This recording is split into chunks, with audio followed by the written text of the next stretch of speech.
The issue of friends is crucial in a man's life.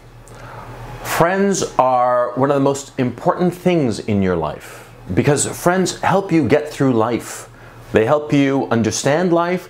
They help you get through the loneliness of being alive, because being alive truly is a lonely experience. And friends are invaluable. But the thing is, see, who your friends are is kind of crucial. In point of fact, having the wrong friends can derail your life, can ruin your life. You want to be very, very careful as to whom you pick to be your friend. And I'll tell you right now, it's better to be alone than in bad company. There's a saying in just about every country, in every language rather, saying that goes along the lines of, tell me who your friends are and I'll tell you who you are. In just about every language, there is a similar saying. And it's very, very true. Your friends influence who you are.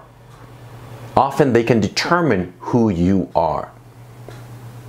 And a lot of people who are watching this now are going to say, oh no, that's bullshit, you know, I'm totally independent, you know, my friends don't control my actions, my friends don't determine who I am. Bullshit.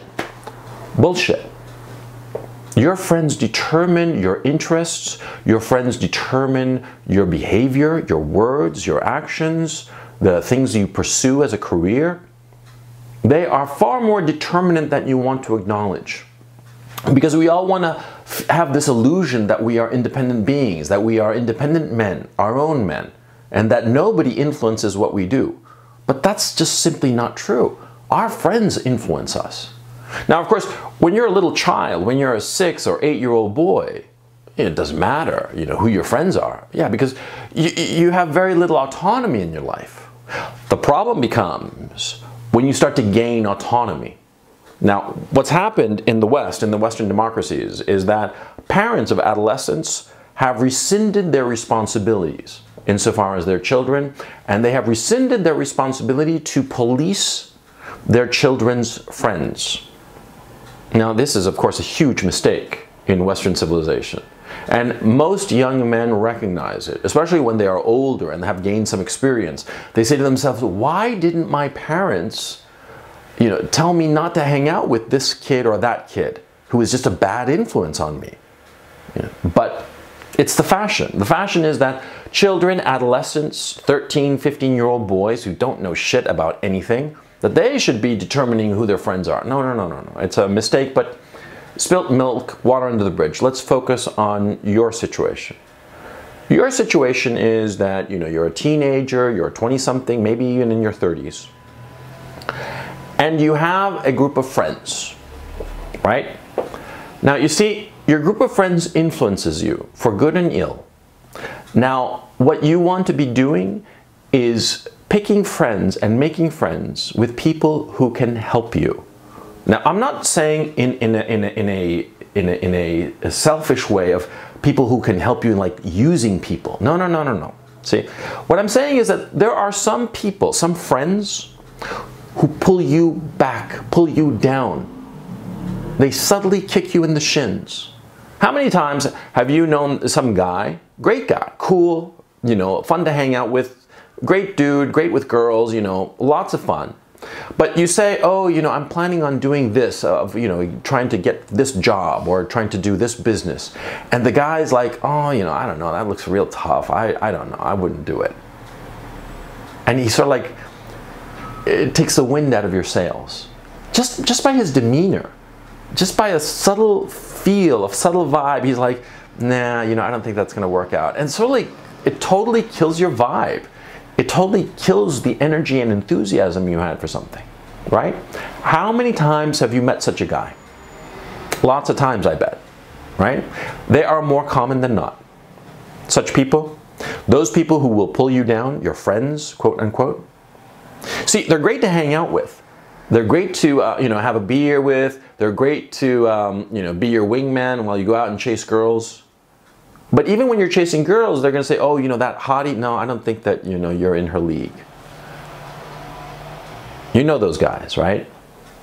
You got to avoid them like the fucking plague, okay? No matter how cool they might be, no matter how friendly or popular or anything, those guys who bring you down, you got to cut them off. You know, leave them behind your rear view mirror. You do not want such people as your friends, okay? On the contrary, you want those guys who like nudge you and say, look at that girl, that fucking 10, I bet you can nail her, you know? That's the kind of guy you want. The guy who eggs you on. The guy who encourages you to push your limits. That's the kind of friend you want to have. And sometimes those guys, they're not the coolest. Sometimes they're not like, they're not cool, and maybe they themselves are not particularly popular. But those guys who egg you on to greater and better things, those are the guys you want to be cultivating as your friends. Like I say, you become who you hang out with. You become your friends. So you want to look at people, at other guys, at possible friends, and look at them and say to yourself, would I like to be like this guy? Would this guy help me to become a better man? That's the kind of guy you want to hang out with. You have to ignore the superficial elements that make a guy interesting, attractive, cool, what have you. And when I say interesting or attractive, I don't mean in a sexual way. I mean in a fraternal way. You have to ignore that and think to yourself, can this guy help me be a better man? Again, I'm not talking in a utilitarian sense, in a sense of using somebody. No, no, no. And I am deeply opposed to you cultivating friendships with people you are using for your business or what have you. And it's all good and fine to be friendly with a business partner, friendly with people you work with. To be friendly, sure. Friends, that's different. And in point of fact, it's smarter to have your friends be outside of your work, be independent of your work. Because apart from the fact that if you are friends with people you work with, you might wind up in a situation where you're competing with them. Friends who are not in your work will be able to give you a good vision of it. Do you know why guys talk to one another so much about, like, you know, movies that you like and albums that you like and different things that you like, and you contrast and compare and argue about it? And sometimes you listen to your friends' arguments and you're like, yeah, you know, you might be right. You know, do you know why that is? It's not because you're supposed to care about those issues. It's because later, when things come up in your life and you're neck deep in the middle of something, you will be able to turn to this friend that you argued about books and music and movies and what have you. You'll be able to turn to this friend and you'll be able to ask for their judgment, their unbiased judgment. And that is something supremely valuable that you want to cultivate. That's why you want to compare notes on books and movies and music and whatever, politics, this, that, the other. You always want to be doing that with friends so that you can get a sense of their point of view, so that later you can use them. Again, I don't mean this in a utilitarian sense. I'm using it in a sense of like asking your friend for help. Because that's what we do with our friends. We ask them for help. And we, of course, have to be willing to help our friends. We always have to be willing to help our friends. Now, to what extent should you help a friend? To what extent should a friend help you? That's a hard question to answer. Because, see, sometimes your friend is going to make demands on you that are pretty damn big. You have to ask yourself two questions. Has he earned it in the past? And if I help him now, will this help him so much? Or help our relationship? Will it break our relationship? You see? You have to make that calculation. I mean, if the guy is saying, oh, can you spot me 50 bucks for, you know, whatever. Oh, sure, no big deal. I mean, if he's a close friend, you've known him for like 10 years, and he asks you for 50 bucks, sure. If he always asks you for 50 bucks every fucking week, I mean, he's a fucking moocher. Why do you have him in your life? You see the difference? See? Or if he asks you for $500,000 and you're like, what? And he's like, oh yeah, I've got this business thing, I really, really need it. No, you got to draw the line. See? No matter how much it hurts. Because that's another thing. And this is the same, as I've said, with your relationships with women, with your relationships with friends. You have to be willing to cut it off if your friend crosses the line. If a friend betrays you, cut him off. No second chances. Now, what do I mean by a betrayal? I can't define a betrayal. It'll depend on the given situation. But if your friend betrays you, and you will know if he betrayed you, I mean, if he fucks your woman, or he screws you out of money in some deal or something like that, if he betrays you, you cut him off. And that's it. You just leave him behind and you forget about him. Of course, you're going to cry. A lot of times, I have, differences of opinion or problems I've had with friends have affected me more deeply than problems with women. And that's perfectly normal, and perfectly natural, and perfectly healthy. But, son, you got to keep in mind, if your friend is fucking you over, if he is betraying you, if he is doing something that he knows is wrong, you got to cut him off. If he does something by accident, well, it's an accident, of course, you don't cut him off. But if the guy deliberately makes a move against you, if he knows that something's important to you. Let me give you an example. There was this good friend of mine called Paul. I might have mentioned him before. I probably have. Oh yeah, I mentioned him before. Well, I'll just mention him again briefly. See, Paul was a friend of mine since I was 15 years old. And I nursed him through a lot of problems.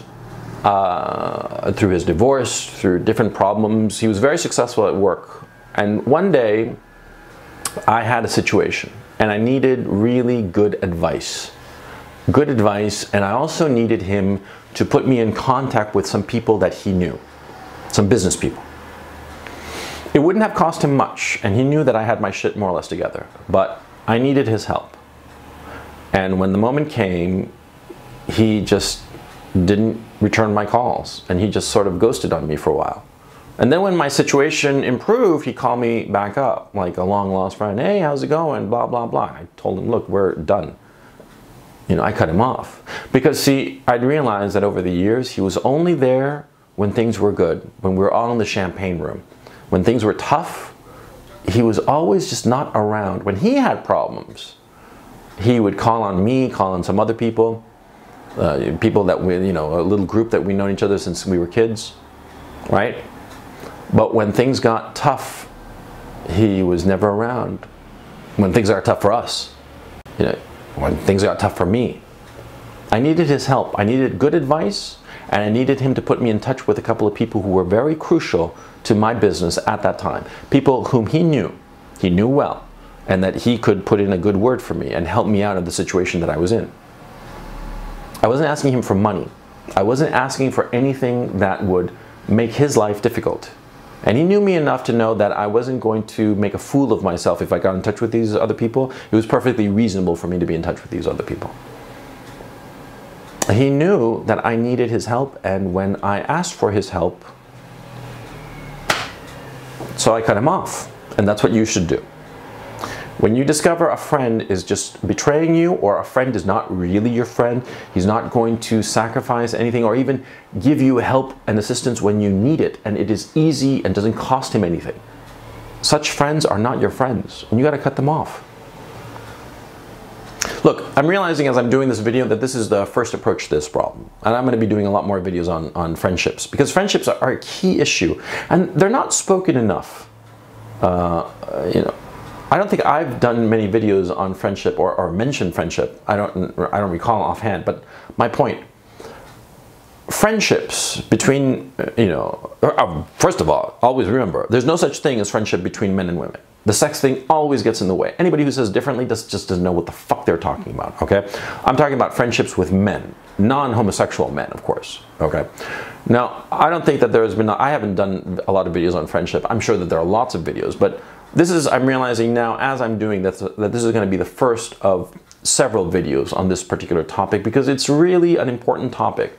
Because I look back at my own friendships, and to finish this video off, when I was a kid, when I was like 13, 15, I had a group of friends. We were like a hard group of like 5 and like an extended group of about a dozen. Right? And it was a really interesting group because we were like just past puberty. We were 13, 14, and we were all more or less the same. We were big into music. We were all, studying a musical instrument. We were all into esoteric music. We were all into reading a lot, reading novels, nonfiction, everything. and we were all into drugs. Okay, it was this weird combination. Oh, and D&D, advanced D&D. We were all into that. I remember advanced D&D appealed to my meticulous nature. It was just so complicated, and I just loved it. I loved all the rules and all the rest of it. Anyway, that's not important. My point. It was this big group, and we had all coalesced around this D&D campaign that we were running. And we were interested in these different things: drugs, music, reading, D&D. And what happened was that, see, we influenced each other radically. We swapped books, we swapped drugs, we swapped licks and techniques on guitar and what have you. And what happened to this group, it was really interesting. It started all together, but then it sort of like broke apart. You know, the guys who were like more cool, they started drifting more towards music and drugs. And the guys who were sort of dweebier, they started drifting towards more reading, less drugs, you know. And I, by pure chance, started drifting more towards the dweebier crowd. Excuse me. I started drifting towards this dweebier crowd, this dweebier set. And it was by sheer chance, because I went to see some friends of mine. I was late, and we were going to do drugs. And I got to his house, and they weren't there. It turned out later, and this was obviously before cell phones, that they had gone to some other guy's house. And so by chance, I ran into another guy, a guy called John, who was the super dweeb. And we wound up spending the whole day together, you know, just reading and talking. I mean, we would hang out together, read books, and then talk about what we've been reading and read some more. It was just dweeb city, right? The guys who were into drugs and music, the guys that I failed to hook up with, they started getting into heroin, you know, by high school. And by 20, their lives are a fucking mess, a fucking disaster, right? Whereas the dweebier guys, they all went to good colleges. They all turned out fine. See? It was by sheer luck that happened to me.